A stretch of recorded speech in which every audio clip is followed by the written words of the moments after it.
የኢትዮጵያውያን ጋዜጠኞች አብዛኞቹ ስብዕናቸውን አይተናቸዋል። በክፉ ጊዜያችን ላይ ምን ሲያደርጉብን እንደነበረ እናውቃቸዋለን። እነዚህ ሆዳደር ጋዜጠኞች በሰው ሀገር ላይ ሄደው በፍልስጤም ህፃናት ስጋ ሆዳቸውን ሞልተው መጥተዋል። ኦን ቶፕ ኦፍ ዳት የእስራኤልን ክራይም እስራኤል ምንም ታርግ ምን አጥፍታለች ከማለት ቢታነቁ እንትን የሚላቸው የሚቀላቸው ሰዎች አሉ። አሰላሙ አለይኩም ወራህመቱላሂ ተዓላ ወበረካቱ። ውድና የተከበራችሁ የኑር ቤተሰቦች እንዴት አላችሁ? ረመዳናችሁ እንዴት እየሄደ ነው? በርታችኋል? ጠንክራችኋል? በኢባዳ በርታችሁልኛል? አልহামዱሊላህ ኢንሻአላህ። እንግዲህ ሁላችሁም በረመዳን ኢባዳዎች ኢንሻአላህ መበርታት መጠንከር ይገባናል ማለት ነው። እንግዲህ ሰሞኑን አንድ አነጋጋሪ ቪዲዮ እንግዲህ አልጀዚራ ይዞ ወጥቶ ነበር። ደስታዋን ብቻ ሳይሆን ሀዘንም ያለባት። ሁላችሁም እንደምታውቁት ኢትዮጵያ ውስጥ ሙስሊም ጠል የሆኑ ሰዎች በጣም ተበራክተዋል። ከነዚህም ውስጥ እንግዲህ አሁን ላይ እንግዲህ ወደ ግንባር የወጡትና ምን እንመለከታቸው እነዚህ ግለሰቦች አንደኞቹ ናቸው። አልጀዚራ እንግዲህ ባይኖር ኑሮ እነዚህንም ግለሰቦች እንግዲህ ተሸፋፍኖ ይቀር ነበረ። አልጀዚራን በዚህ ጉዳይ ላይ አለማመስገን አይቻልም። እንግዲህ ስለ ጉዳዩ መረጃ የሌላችሁ ሰዎች ቪዲዮውን እስከ መጨረሻው እንድትከታተሉት ጋብዛችኋለሁ። አልጀዚራ ሙሉ መረጃውን እንግዲህ ይዞት ወጥቷል። በዚህ ጉዳይ ላይ ቪዲዮ ያልሰራሁት ብዙም አልገረመኝም። ምክንያቱም የኢትዮጵያውያን ጋዜጠኞች አብዛኞቹ ስብዕናቸውን አይተናቸዋል። በክፉ ጊዜያችን ላይ ምን ሲያደርጉብን እንደነበረ እናውቃቸዋለን በደንብ። በየሚዲያው ያዞንባቸውን እያነቡ ነገር ግን የሆድ ነገር ሲመጣ፣ የገንዘብ ነገር ሲመጣ ሙያቸውን ታማኝነታቸውን ሁሉ ገደል ከተው ገንዘብን ሲያባረሩ አይተናል። በነገራችን ላይ እስራኤል ለኬንያ ጋዜጠኞችም ጥሪ አቅርባ ነበር። ነገር ግን ሙያቸውን አክብረው ሰብአዊነትን አስቀድመው አንሄድም፣ ሙያችንም በገንዘብ አንሸጥም፣ ለሆዳችን አናድርም ብለው እምቢ ብለዋል። እነዚህ ግን ከ60,000 በላይ ህፃናት ተጨፍጭፈው እናት በምጥ በረሃ ላይ ስትሞት በረሃብ ስትማቅቅ ያ ሁሉ መከራ በገንዘብ ተሸጠ። የጋዜጠኝነት ሙያ ይሄ ነው። አሳዳቢዎች ናቸው። እኔ ይቅርታ ጠየቁ አልጠየቁ ምንም እንዴት እንዳልጠበቃችሁ ነው ግራ የሚገባኝ። እኔ የሀገራችንን ጋዜጠኞች ተመልከቷቸው። ከድምጻችን ይሰማ ጊዜ ጀምሮ ከዛም በፊትም የነበሩ ጋዜጠኞች ምን ሲያደርጉ እንደነበረ ሁሉንም አይደለም አንዳንዶቹ፣ አብዛኛው ግን ተመሳሳይ ነው። እነዚህ ወዳደር ጋዜጠኞች ይህን ነገር እንደዚሁ ለመሸፋፈን መሞከራቸው በጣም ያሳዝናል። ነገር ግን አልጀዚራ ያለ ይህን ነገር መሸፈን አይችሉም። ብቻ ግን አልጀዚራን ውለታ እንዴት ነው ቆጥረን የምንዘልቀው? አልጀዚራ ባይኖር አስባችሁታል ያ ጀማዓ? የነዚህ ግፉአን ንጹሃን ጽኑ ህዝቦች የግፍና የበደል ታሪክ እንዴት ተደባብሶ ተንሸዋሩ ይቅርብ እንደነበር አስቡት ያ ጀማዓ። አላኩል ያህል አልጀዚራን መደገፍ እነዚህን ሰዎች ደግሞ መቃወም የሁላችንም ሙስሊም የሆኑ ወንድሞችና እህቶች ኃላፊነት ነው ብዬ አስባለሁ። ለሰብአዊነት ያልታመነ ለሙያ ስነ ምግባር ይታመናል ማለት ዘበት ነው። እነዚህ ሆዳደር ጋዜጠኞች በሰው ሀገር ላይ ሄደው በፍልስጤም ህፃናት ስጋ ሆዳቸውን ሞልተው መጥተዋል። ያ ብቻ አልበቃም። የእስራኤልን ፕሮፓጋንዳ ማራገባቸው ብቻ ሳይሆን ያ ሁሉ ጭፍጨፋ የተደረገው እስራኤል ራሷን ለመከላከል የወሰደችው እርምጃ ነው ብለውም እጅግ አስነዋሪ ምስክርነትን ሰጥተዋል። ስለኛዎቹ ወዳደሮች እንተውና ከነሱ ጋር ተመሳሳይ ስራ የሰሩ የደቡብ አፍሪካ ጋዜጠኞች ሄደው ከተመለሱ በኋላ ሆዳቸው ሞልተው እንደነዚህ መተዋፋቸውን ከከፈቱ በኋላ ትልቅ ተቃውሞ የገጠማቸውና ትልቅ እርምጃ ሊወሰድባቸው የነበረ ሲሆን በተደጋጋሚ 3 ዘገቦች ላይ ይቅርታን ቢጠይቁም እስካሁን ግን ህዝቡ ይቅርታን አላረገላቸው። የደቡብ አፍሪካን እንተውና የሞሮኮዎቹም እንደዚህ ወዳደሮች የተወሰኑ ሰዎች ሄደው የነሱን ፕሮፓጋንዳ ለማራገብ ተሳትፎ ነበረ። እጅግ ትልቅ ቁጣን ተቀስቅሶባቸው እነሱ መግቢያ ጠፍቷቸው ነበረ። የኛዎቹ ግን ስለ ቅድስት ሀገር ያወራሉ፣ ስለ ሰብአዊነት ያወራሉ። በየሳምንቱ ቅዳሜና እሁድ ቲቪ ላይ የቀረቡ የሆነ ምስኪን ሰዎች ለድራማ ያመጧቸዋል፣ አብረው ያለቅሳሉ።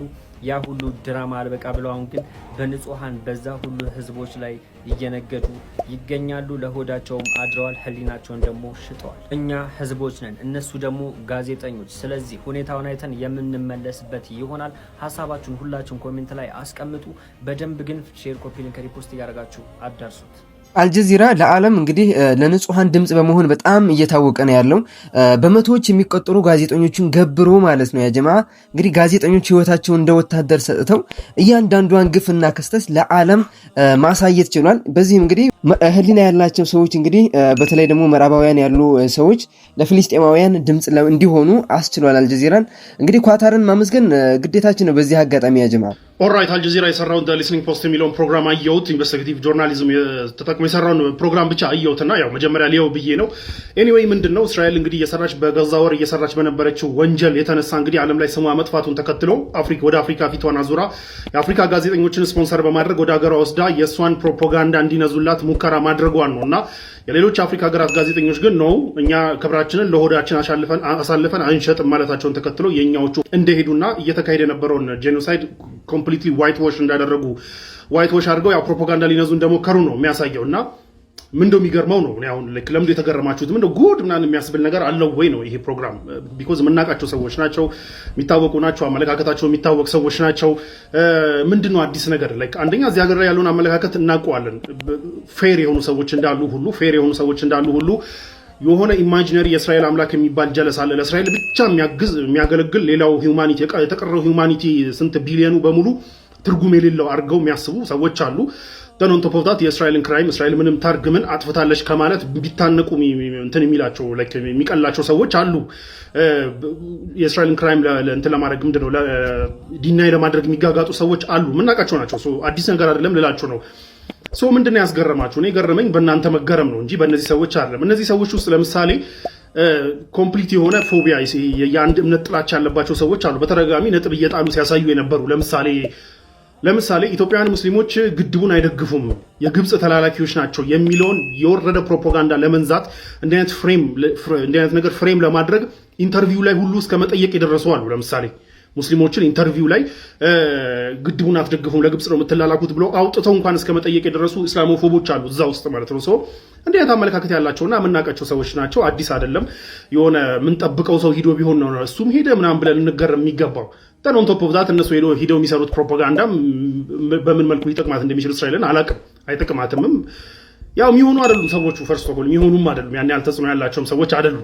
ፈርስት ኦፍ ኦል ማለት ነው ስለዚህ ለምንድነው የምትገረሙት ነው እኔ ምንም የገረመኝ ነገር የለም ኖርማል አዲስ ነገር አላየንም ከዛ ውጪ ግን አትሊስት አሁን የተገረማችሁ ሰዎች አትሊስት አሁን ፋይንድ አውት አድርጋችኋል እነዚህን ሰዎች ማንነት ፋይንድ አውት አድርጋችኋል ሌትሊም ቢሆን ፋይንድ አውት አድርጋችኋል ስለዚህ ያው ክብራችሁን መጠበቅ ነው ሰው ክብሩን የሚጠብቀው ምንድነው ከክብረ ቢስ ጋር ባለመታየት ባለመጠጋጋት ነው ክብሩን የሚጠብቀው ስለዚህ ክብራችሁን ጠብቁ እንደዚህ አይነት ሰዎች ኢንቫይት ሲያደርጓችሁም አይ እናንተ ይመቻችሁ ፕሮግራማችሁን ስሩ መብታችሁ ነው ግን እኔ ክብሬን እጠብቃለሁ ማለት ገባችሁ አይደል የኛም ሰው ሆኖ ደግሞ ወደዛ የሚጠጋጋ ሰው ካለ ረፍ ማለት እንቢ ካለ ያው እሱንም አለመጠጋት ያው ክብራችሁን መጠበቅ ነው ከናንተ የሚጠበቀው ክብራችሁን መጠበቅ ነው እንጂ በእነሱ በኩል ምንም የተለየ አዲስ ነገር አይደለም እስከዛሬ የምናውቃቸውን ነገር ነው ያደረጉት ምንም የሚያስገርም ነገር አይደለም እኔ ያልተገረምኩበትም ጋዜጠኛ ዮናስ ምን አጥፍቶ ነው ይህ ሁሉ ውርጅብኝ እየወረደበት የሚገኘው የሚለውን ዛሬ የምነግራችሁ ይሆናል እሱ ብቻ አይደለም ወደ 20 የሚጠጉ ኢትዮጵያውያን ጋዜጠኞችም ወደ እስራኤል አቅንተው ነበር ታዲያ በዘገባቸው ትክክል አይደለም የዘገቡት ነገር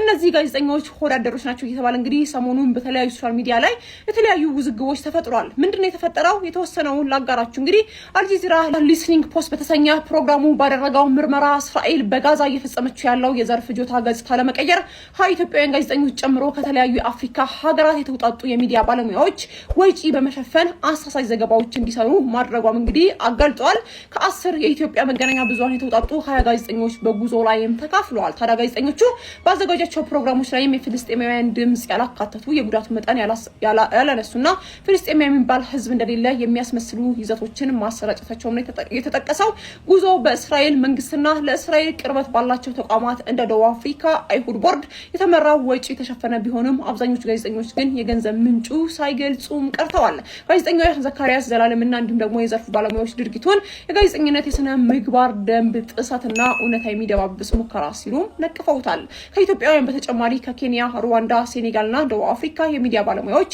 የሶሻል ሚዲያ አንቂዎች በተመሳሳይ መልኩ ተመልምለው እንደነበርም ነው የተገለጸው በደቡብ አፍሪካ የሚገኙ የፕሬስ ካውንስል ጉዳዩን ከመረመረ በኋላ ለሚመለከታቸው ጋዜጠኞች ይቅርታ እንዲጠይቁና የገንዘብ ምንጮቻቸው እንዲገልጹ የወሰነ ሲሆን ኢትዮጵያውያን ባለሙያዎች ግን እስካሁን ድረስ ለቀረበባቸው ክስ ምንም አይነት የሰጡት ምላሽ የለም እንግዲህ ከሰሞኑን ዮናስ ላይና እንዲሁም ደግሞ የተለያዩ 20 ጋዜጠኞች ላይ እየወረደ የሚገኘው ውዝግብ ወይም ደግሞ እየደረሰባቸው የሚገኘው ነቀፌታ እንግዲህ በዚህ የተነሳ ነው አዲስ ነገር ካላጋራችኋለሁ መልካም ጊዜ ታዲያ እንዴት ባለ አጋጣሚ ከእስልምና ደጅ ደረስክ ጥሩ ጥያቄ ነው አሁን እስልምና ውስጥ የገባሁት በጣም ይገርምሻል በገጠሜ ነው ለማየት ገብቼ ነው በዛ ይቀርሩት እስልምና ለማየት ለማጥናት ገብቼ ነው እንደዛ ለማለት የሚያደፋፍረኝ ምንድነው ሶማሌ ተራ እንሰራ ነበር በኒ መስጊድ ይሰግዳሉ ጓደኞቼ በኒ መስጊድ ሲሰግዱ እኔ ጠብቃቸዋለሁ። በልቶ ሲጨርሱ አብዱ ሺፋ የሚባል ምግብ ቤት ነበር። ሰግደው ሲጨርሱ እዛ ሄደን ምሳችን የምንበላው የሙስሊም ምግብ ቤት ነው። ሀኒድ በጣም የሚጣፍጥ ሀኒድ አለ። እሷ ልንበላ እንሄዳለን እና ሁሌ ያቺ ምግቧ ስለምጣፍጠኝ እዛ ከነሱ ጋር ጠብቂያቸው በላ ነበር አብረን እየሸቀልን ማለት ነው። በሆነ አጋጣሚ ክረምት ነበር፣ ዘነበ። ዝናቡ የሚያበራ ነገር አይደለም። ለምን ገብቼ ሻወር አልወስድም ብዬ ቆርቆሮ ነበር። ሜቢ አንቺ ልጅ ነሽ ላታውቂ ትችያለሽ። በኒ መስጊድ ቆርቆሮ ነበር። በጀርባው ሻወር ቤት ነው፣ በዚህ በኩል ደግሞ መጸዳጃ ነው። እዛ በጀርባው በኩል ሻወር ወስጄ ስወጣ ዝናቡ አላባራም። ከዛ ከፊት ለፊት ቆሜ በቃ እጠብቃለሁ። እነሱ ደግሞ ሰላታቸውን ሰግደው ጨርሰው በረንዳ ላይ ቆመው እንዲያሉ አጮ እንዲህ ብሎ ሲያንዛጥሮ ሲያንዱ ጀማል የሚባል ጓደኛዬ እንዴ ተካልኝ ገባ ምን ይሰራል እዚህ መስጊድ ውስጥ ምናምን አለ። ውጪ ነበር የምጠብቃቸው።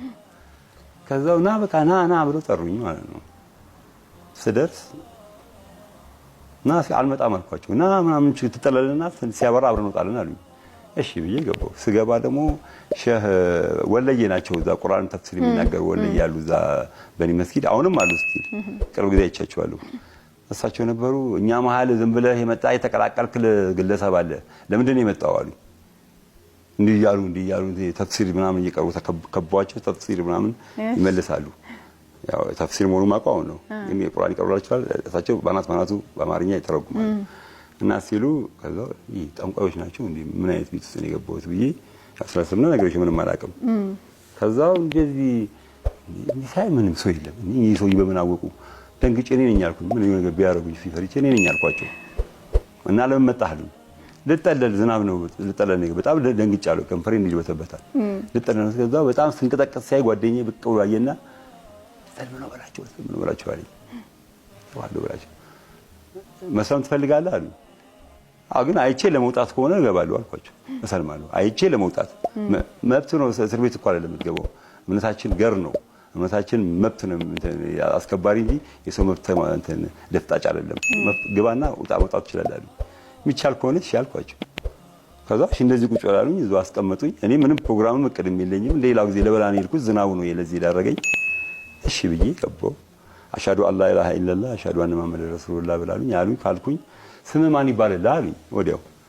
ከዛ አሚድ አልኳቸው። ማቀው ጓደኛ ያለ አሚድ የሚባል አሚድ ስላቸው አሚር አሉ። አልሰሙ። አዎ አልኳቸው። ምን አታገለኝ ነገ ልወጣ አሚድ ሆነ አሚር ሆነ አሚር አልኳቸው ሲሉ አዎ አሚር አልኳቸው። ከዛ እሺ በቃ አሚር ተብላል የሁላችንም አሚር ነው ሲሉኝ እንዴ ምንድነው አሚር ምንድነው? መሪ ማለት ነው አሉኝ። በቃ እሺ አርጉኝ ምን ቸገረኝ እኔ ከሸማችኝ ያው እሱ በጣም መለሰው አለው። መለሰው ምንም ብትሉኝ ችግር የለም እኔ እንደዚህ ቀጥላላ አልኩም። ከዛ ወዲያው አንዱ ሻንጣ መጣ፣ አንዱ ጀለቢያ መጣልኝ። እዛው ሱቃቸው እዛ ያሉ የዳዋ ልጆች አሉ እነ ኻሊድ ምናምን የሚባሉ ልጆች ነበሩ እዛ ተዋወቁኝ። ሶማሌ ተራ አብረን እንሰራለን። ሰፈራችን እዛው አካባቢ ነው። ሻንጣ ጀለቢያ ይዘውልኝ መጡ። ከዛ ሳልወጣ እኔ በቃ ደንዝጄ ቀረሁ። ወኛው ምን ሊውጠኝ ነው? ማህበረሰቡ እንዴት ሊቀበለኝ ነው? እናቴ ምን ትላለች ከሰማች? አጎቴ ሲገለኛል እያልኩ በቃ ማስበው በቃ የሚደርስብኝ ነገር ነው። እንዴ አለቀኝ ምን አገባኝ ከዚህ እንደወጣው ክርስቲያን ነኝ ምን አገባኝ ምናምን ብዬ እንትን አልኳቸው። እንግዲህ ዝናብ ለመጠለል ነው ይሄ ሁሉ ነገር የመጣበት።